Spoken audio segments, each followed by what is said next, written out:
Well, hello. My name is Eric Normand, and I run a functional programming company called PF.tv, where I teach mostly Clojure in video and text form. And these are my thoughts, my plans, my vision for the company, what I'm struggling with. So I gave a tour of my office last week, and I've been working on it since then. The shelves came in, and they're all set up and ready to, they have stuff on them now. There's still a few things that I need to find places for or get rid of, but in general, I'm very happy with the way it's turning out. Everything is much more visible, so I know what I have, and that makes it much easier to just not have so much clutter. Because if I have something and I see it and I realize I don't use this, or I don't even know what it's for, I can just get rid of it. It's not in a drawer somewhere, and so I'm very happy with it. I've got a lot more space now, so I'm like more spread out, but also more contained. So I like it. I haven't done any content production this week yet. I want to record something today and also make some progress on my Clojure collections guide. I really shouldn't let it go this long. Even if you just open up the text document and write a few words every day, even if that's all you do, it's still so much better than like having to come to it fresh after a week of not working on it. Okay, something I'm proud of is yesterday, I've been doing all this process stuff, trying to come up with a more systematic business. Because, the work that I have in my business that is required is finite. It's knowable, especially the planned work. And I realized yesterday that after reading books and reading guides and stuff, I was looking for something to carve out as a unit, as a project that could be something that I have totally systematized. And I've been working on my podcast system, and I've been automating a bunch of it. I've not finished automating everything yet. There's some stuff where I just ran out of time. But the nice thing is I've written it all out. I've written all the work out, documented it, and turned it into a document called the podcast manual. It's my podcast manual that contains everything that needs to be done. And actually I'm really proud of it. It's kind of in a finished state, but there's more I could add to it that I'm already thinking of. Like, it doesn't have all the setup. So like if we ever need to redo the setup of the podcast, I could put that in there. I've already got that written out thanks to my assistant. And anyway, I just feel really good about it because it is a unit. It is finite, and I know all the work that has to be done for it. It's not like I'm just acting on the seat of my pants and trying to remember all the stuff that has to be done. It can all be scheduled. It's like all this regular work, and so I'm very happy. I'm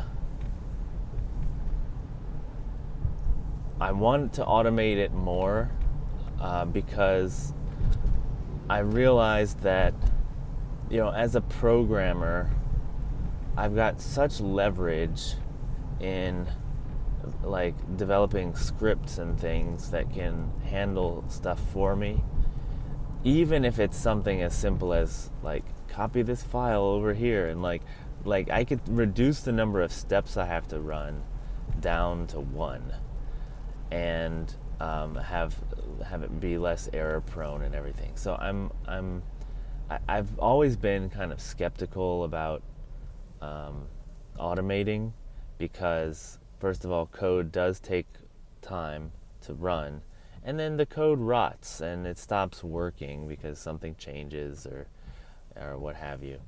But I've come to realize that like I actually can get stuff pretty well systematized, and especially for something I only do occasionally, like once a week or once a month, it's so nice to have that be done for you. I remember when I first automated most of the work for producing my newsletter. I mean, it took a long time to get it done, but like to the way I wanted it to be, and to find something that could be automated. But once I did it, it was very easy to maintain and continue. Now, the problem is that sometimes it would break, and it would break like halfway in because I wouldn't need the thing until later. But I think I want to push further that way, because it just gives you a platform. Like, one thing I added recently to my newsletter script is it checks all the links to make sure that they're not broken. And that's something that would be very tedious to do as part of a human process. So this checks all the links, and it makes me happy. Yeah, so that's what I'm working on. I'm feeling half productive. For one, I haven't been producing content, and that's what people see. And I really like to I like to be perceived as prolific. And so it's I guess it's an identity issue. When I'm doing all this stuff that's not actually visible, I start to get anxious. And of course that doesn't help, because you don't need panic and anxiety to produce more content. Like, you still want it to be good. You want to take the time to do it. And it's the same kind of like last minute work is, you start it at the last minute and you realize, this is going to take a lot longer than I thought. And, I'm like, I can record a new lesson in a few hours. But then it turns out that, yes, in a lot of cases, a lesson you can turn it out in a few hours, but in a lot of cases it requires more prep than you estimated. And that's where I'm at now. I have more prep to do for my next lesson. The next lesson I'm going to record is one where I write a thing to create functions in the interpreter.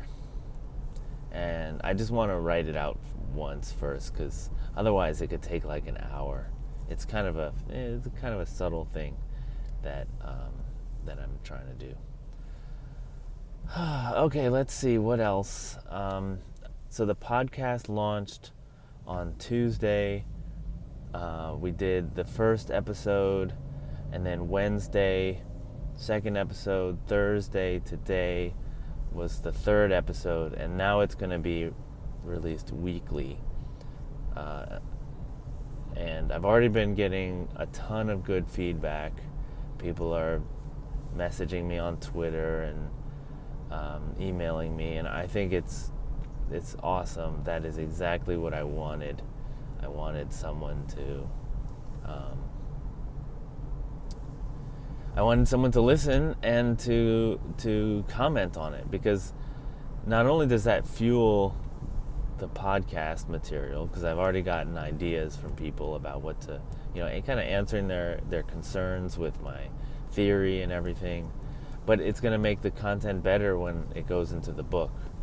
So that's all good. That's exactly what I wanted.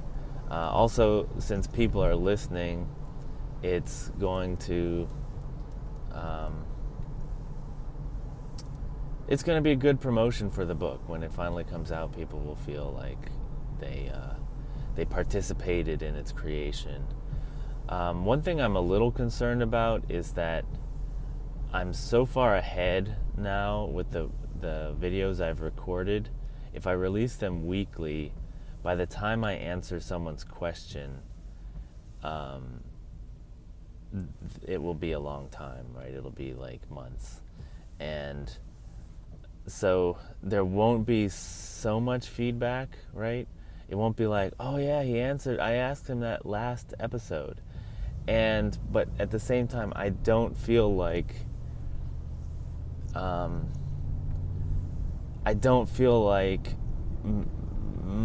putting in all the work it would take to make it so I could switch up the schedule at any point, because I like the idea that I'm just putting them in a backlog that's going to get released out slowly. And if I miss a week, or if I don't record that frequently, I'll just have some in the bag ready to go. So that's unfortunate, but it's something I'm gonna have to. I'm just gonna live with. It's okay. Like, I'll still be able to say I'm answering a listener question. It just won't have that feeling of like, I just asked that and now I hear them saying my name, on the podcast. I'll say it later is all.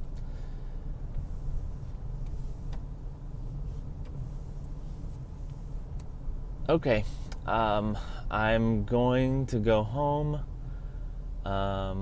and write up or start working on this Lisp interpreter. I'll probably do some laundry. Since I work from home, I can do that really easily. And then later in the afternoon, when it's a little bit harder to record, I'll just bust open my collections guide and start writing. All right, see you later. Bye.